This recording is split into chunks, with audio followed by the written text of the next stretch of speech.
In a small town nestled between Dopemu Lagos, Nigeria, there lived a man named Chibike Shobowale, a mixture of both Igbo and Yoruba. Chibike had always believed in the power of kindness and the pursuit of happiness. He had a heart overflowing with compassion and a desire to help others in any way he could. His days were spent tirelessly assisting those in need, lending a helping hand to the sick and bringing smiles to the face of the oppressed. Chibike had a dear friend named MCC, who walked a different path in life. MCC was ambitious, driven by personal success, and focused solely on his happiness. Despite their differences, the two friends respected each other's choices and rarely let their divergent views affect their bond. As years passed, Chibike continued his selfless endeavors, spreading hope and light throughout the community. He never hesitated to lend an ear to those burdened with troubles, not to offer a helping hand to those struggling to stand on their own.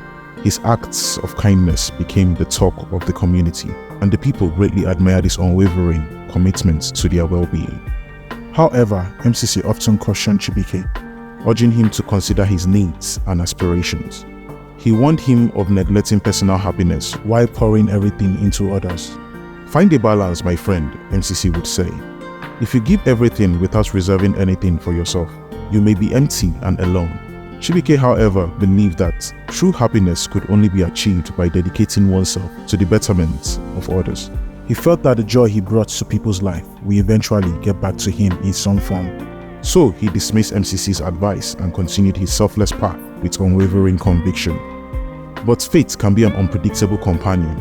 As time passed, the community grew accustomed to Chibike's benevolence. Taking it for granted, they came to expect his kindness, assuming it would always be there, without realizing the depth of his sacrifice. People began to forget to express their gratitude, caught up in their own lives and worries.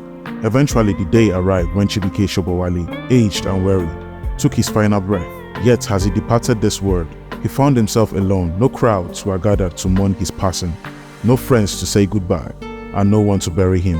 The community, so accustomed to his presence, failed to recognize his profound impacts on their lives.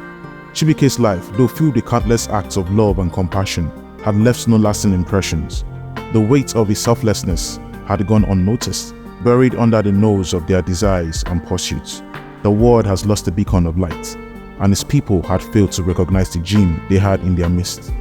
And so the story of Chibike Shobowale reminds us of the fragility of gratitude and the importance of acknowledging those who bring kindness into our lives. It teaches us that true happiness lies not only in giving, but also in appreciating the generosity and selflessness of those who strive to improve the world, even when they go unnoticed. Though even in death, Chibike Shobowale wished he took heed to those stories of MCC.